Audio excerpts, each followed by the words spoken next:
I'm not even 100% sure where I am going with this, but I was inspired to start recording because there's a couple people that I've reached out to come onto the podcast, and I'm looking at them and just what they're saying and their story and their following. And I know good and well that a following doesn't really mean a whole lot at the end of the day.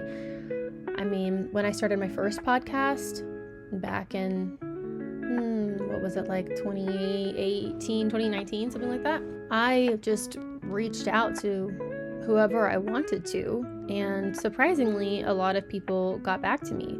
I remember whenever I was living in Boulder and I saw Waylon Lewis, the founder of Elephant Journal, jogging with his dog, R.I.P. Redford, pushing my daughter on the swings, and I was like, Waylon Lewis! And he stopped, like, what the fuck? And I just went up to him and I was like, will you be on my podcast? And he said yes. And then I followed up with him, which is the ticket, okay? You got to follow up.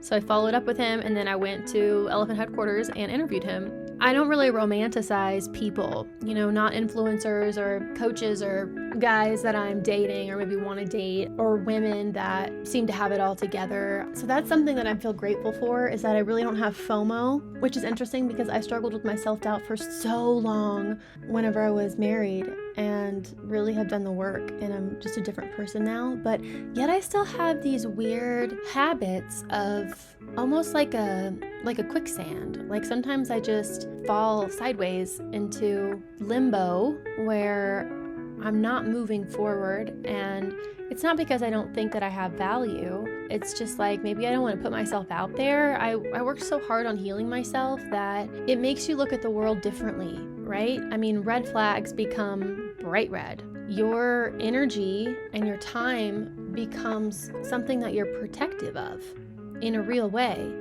I pretty much only go on field trips to the gym every day, and I work remote. I don't go out. I don't have friends. I really don't. I mean, I do, but they don't live here. I'll do like a good old WhatsApp chat every week or so with people that I'm close with, but I'm not like going out to dinner, or I'm not influenced by a circle of people that I didn't hand select and go through some stuff with that brought me to the place that I am now. So anyone that I'm really good friends with has played an active role in my healing journey and is now just like a soulmate in that way. I will say though, and this deserves to be said, that community and being surrounded by people I love is my life goal. It's something I've always wanted, to just have a core group of people that I love so much, to where my daughter is just used to there being random adults in the house all the time that I love, that she loves, that love her, and building a big family and I hope to meet somebody who's close with their family, maybe, so that there can just be this abundance, right? Love, connection. And that's kind of why I feel like I need to have a lot more children, because it seems like I just need to create that for myself, because I haven't really fallen into that or ever known that, to be surrounded by friends and family and feel loved. And I firmly believe that there is a time and place for being alone, and it is very undervalued. And if you can't be alone, if you don't have it in you to sit alone, then there's an issue there that needs to be addressed. Like my people who would always go to the hot yoga classes, they're like, oh, I love it, la la la. And I'm like, yeah, I see that. You're fucking ripped. And how many espressos have you had? Did you have a work call before you got here at 7 a.m.? Chill out, hyper. Can you go sit in a yin class without fidgeting and being bored and like ready to jump out of your skin? There's a time for being alone, and I can definitely be alone. I spend the majority of my time alone, and I'm perfectly okay with that. But also, humans need other people. I mean, we need connection. And especially if you're trying to build a business, you do need other people. That's how you accelerate. I recently realized that if you have one person in your life who's telling you that you're doing a good job and to keep going, it changes everything. So if you look at two people who have the same skills, the same experience, but one, say, lives alone, and the other maybe lives with their best friend or their partner or whoever, and they're both having the same feeling of, I don't know if I can do this. The person who has someone there to say, yes, you can, it gives you almost like a supercharge, like a power up where you have so much more to give and you can keep going a little bit longer. And this has been studied. So having people in your life is very important. I think that this podcast episode was more or less about, if you feel lonely on your healing journey, it's okay. But I don't want you to feel like I am saying community doesn't matter, because it does matter so much. And there's a time and a place, but I just wanted to make sure that that was clear, that I very much value community as long as it's community that's healthy and in alignment with your growth, and it's not just filling empty space because you haven't had the courage to go inward into that emptiness that you feel and transform that hurt into something of benefit for yourself. So there's a difference between a loving, abundant community that adds value to your life and just secondary characters that are just keeping your rose-colored glasses on, and you wonder why it feels fake, because it is fucking fake, because you're probably fucking fake. And not that that's anything against you. It's hard to go from the avatar you've created to the infinite being that you're meant to be.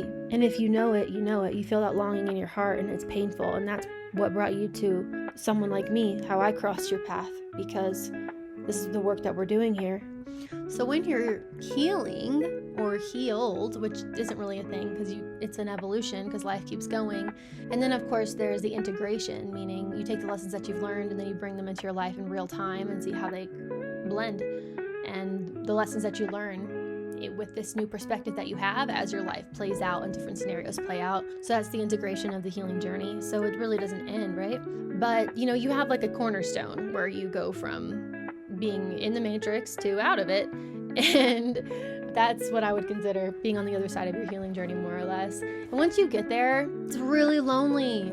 I mean, I know it looks online like people are thriving, and maybe they are, but also, of course, remember that when someone posts a picture, they take 10 of them and then they filter the best one, and that's what you see.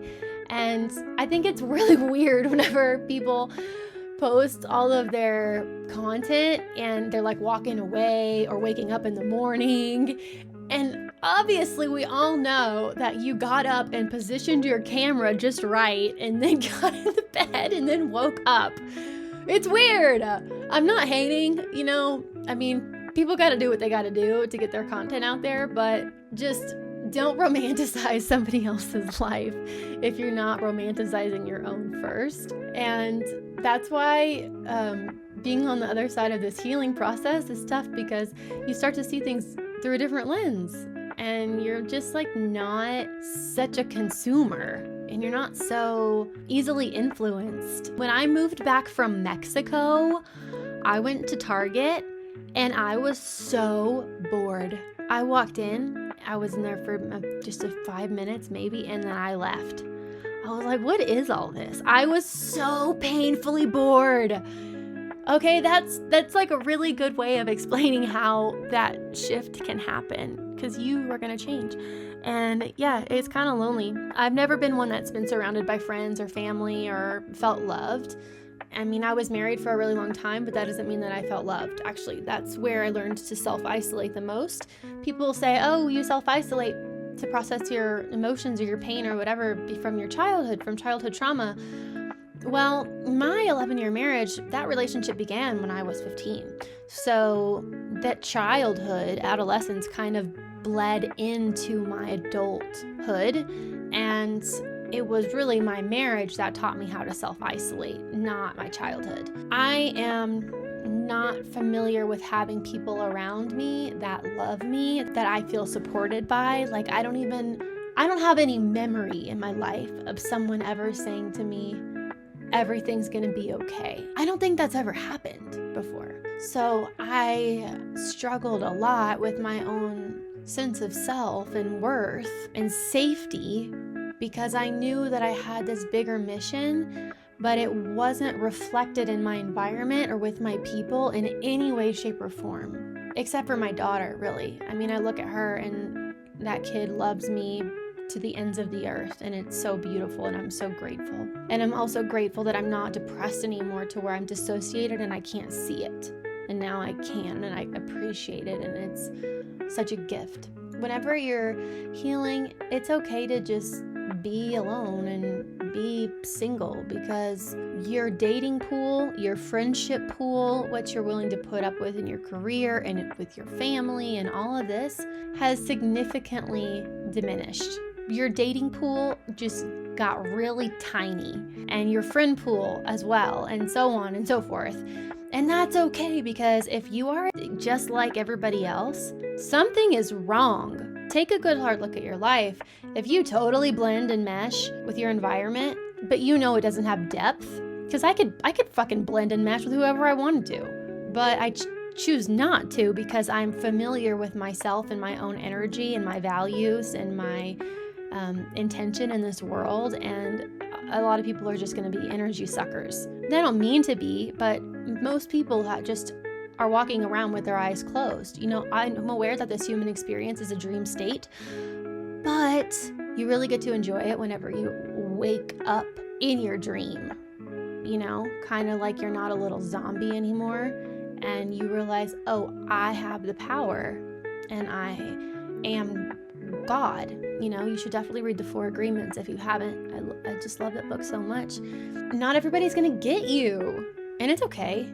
It really is. Actually, it's better than okay, because if everybody gets you, then you're nothing special. You need to put the time in to take off your little avatar suit and find out who your truest self is. And once you're there, things will start to move for you. And that isn't gonna look like, okay, all of a sudden I have 200,000 followers, everybody loves me, I'm crushing it, I'm vibing, I'm in a flow state. And yeah, that happens, and it's wonderful. And there are a lot of people out there who have huge followings that I really like. It's just a number. I mean, fuck, I work in marketing. It's just a number, and your follower count does not convert to sales unless you're doing it right. I mean, don't get lost in the sauce, okay? Whenever you're doing the healing thing, you're about you and not about others.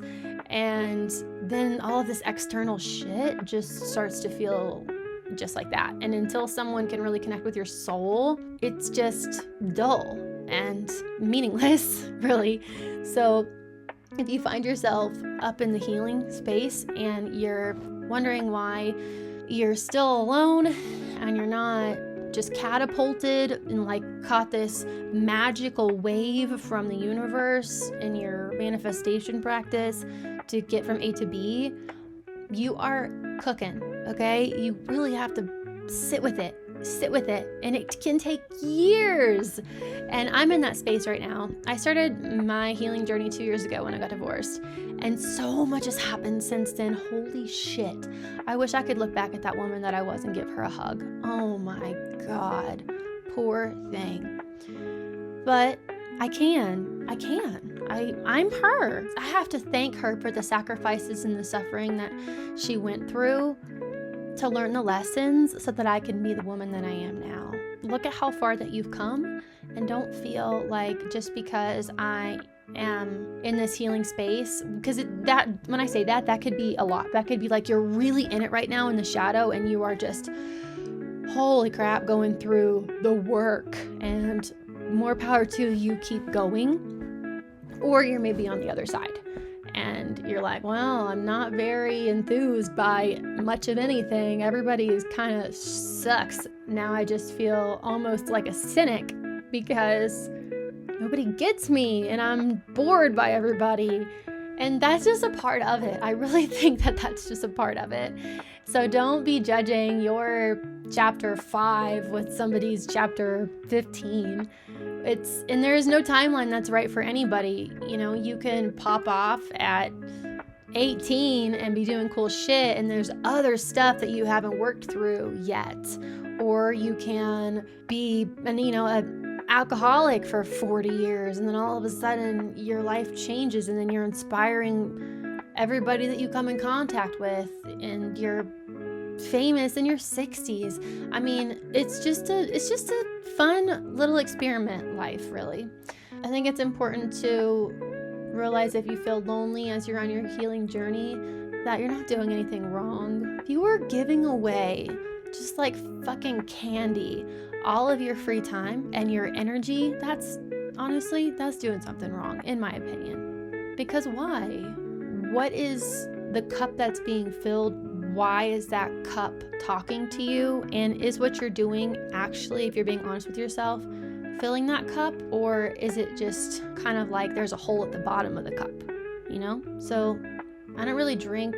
I mean, I was vegan for 10 years and now I really like steak. So I enjoy a glass of red wine with steak sometimes if I'm eating with somebody else. I love an espresso martini, a dirty gin martini. But that's just like on special occasions, you know? I don't really have alcohol in my house and I'm not a drinker, whatever. So I don't go out because it's kind of what things are hovered around. And I will tell you, I went out because someone was begging me to go out. And it's a mom friend of mine. I say that, but she's really not like my friend. She's just someone that I can't really shake because we've been in the same community for years. And our girls were good friends for a period of time. So she got divorced and, you know, wanted to bond over that. She had a really bad mushroom trip, reached out to me for some rape and for some support, didn't know what to do, was going to the hospital, was just like stuck in this bad trip for days. And also she's an alcoholic. And so I went over to her house and she called me as I was leaving the gym. So I went to her house and I said, okay, drag your ass into the shower, even if you have to, you know, fall off the side of your bed and crawl, get into the shower. And I went over to her house and I saged her house while she was showering, and then I gave her some rape, and it was extremely helpful for her. But then she just kept using plant medicines with people that she really shouldn't be, kind of more recreationally, and calling it healing, but it wasn't any kind of ceremony or intention. And you know, what are you gonna do? But she was begging me to go out, and I did. And she wanted me to pregame at her house. I mean, this woman's in her 40s, right? And I'm like, no, I don't want to do that. I'm gonna hit the gym late, and then I'll meet you there. So I did, and I get there, and she's with these weird guys, these fucking weirdos, and one of which was like her electrician or something, and he was an actual meth head. And I was like, okay. So they're out on the floor dancing, and one of the other guys that she's had brought is talking way too close to my face and like kissing my hand, and he told me I was a monk. And I was like, oh my God, like get me out of here. At that moment I was like, man, I wish I had a big strong man next to me so everyone would leave me the fuck alone. So I do have those thoughts, you know, even though it's hard to kind of find your person post-healing journey, and I'm aware of that and I'm okay with that. Sometimes I do have those thoughts where I'm like, man, I kind of wish I could just jump that timeline right now and skip all the things I need to learn before I'm ready for that person. But I'm only human. So she finally comes back over to me and she's like, why aren't you dancing? And full disclosure, I love to fucking dance. If I'm with my people, everybody else just becomes invisible and we are having so much fun. But I felt so unsafe, and I didn't want to give away my energy, right? I didn't want to go on the dance floor, which was kind of like in a pit way, so that everyone who's sitting around it was looking in on you. I just didn't want to be on display.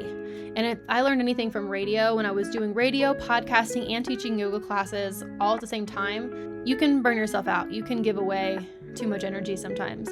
I just didn't want to go and be siphoned, feeling like my energy was being siphoned on the dance floor. I was feeling very protective of myself in that moment. And what she said to me is, you're pushing people away. You won't let anybody in. And I heard her say that, and then I was remembering the journey I had just had, you know, living in Mexico, ayahuasca, my bestest homies, working in retreat, holding space and being present with people on their bufo journeys and their combo journeys, and, you know, working as a healer. Not that I can heal anyone, I can only be in my frequency, and if someone chooses to match my frequency that I'm presenting to them, then they can heal themselves. Of course, that's how being a healer works. So I'm thinking about the work that I've done to learn how to give and receive love as I was in my masculine, for my wounded masculine, as Lucy Lampy brought to my attention in one of the PC episodes.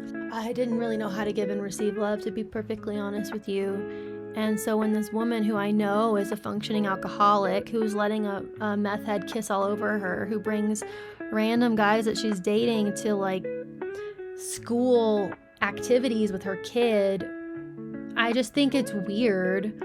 But that's me. I mean, I'm really protective of my child, and I went through something with my ex and how he brought a woman that he barely knew into our daughter's life that I didn't know she existed, and they were doing overnights, and it was just very disrespectful.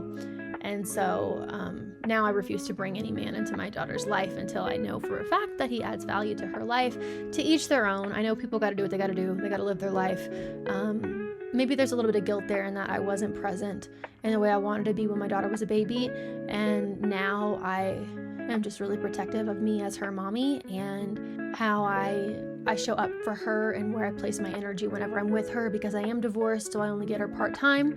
So yeah, half of her childhood just got ripped away from me.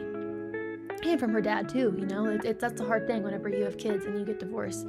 You don't think about how you have to relinquish a portion of your time with your kid during their childhood. It is a really hard pill to swallow. So anyways, I'm looking at this woman, knowing her life.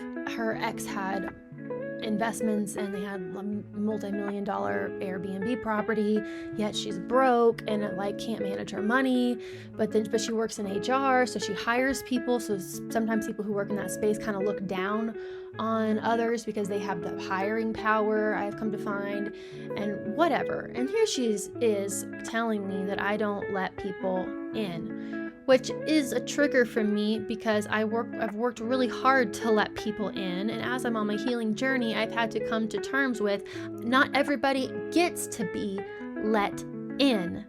There's a difference between pushing people away and being selective of who you allow into your life, even if it's just as an acquaintance. I really walk this fine line between warm and stoic, and it's not because I'm a bitch or because I think I'm better than anybody or because I'm a cynic or because I'm just dull.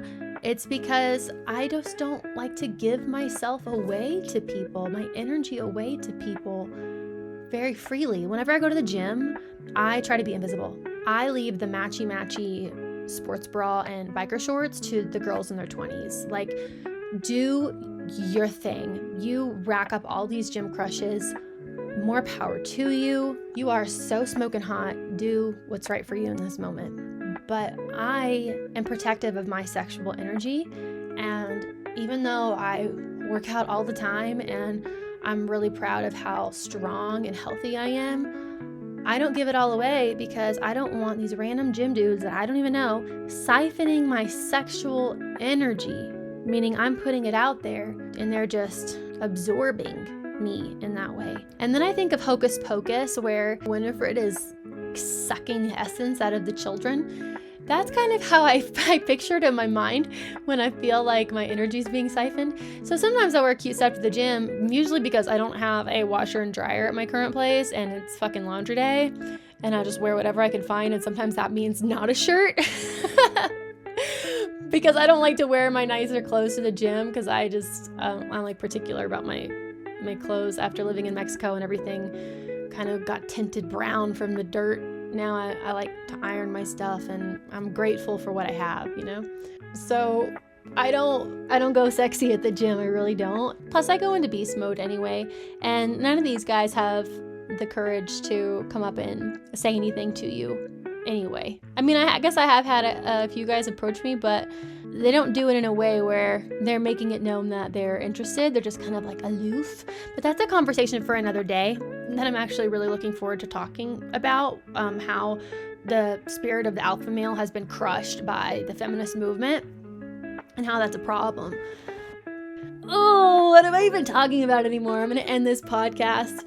But if you feel isolated along your healing journey and you don't feel like you match or mesh with anybody anymore, it's a good thing and it's okay. It just means that you are not like the masses. And it's not because you're a freak show, it's because you've done the work and you're special. And you should be proud of that. Keep going, put your head down, focus on what you love, and the people and the opportunities will present themselves to you so long as you're holding that frequency of your highest joy whenever the time comes where you have the energy to begin to put the work into to what you like, to what makes you happy. Okay? Thanks for listening.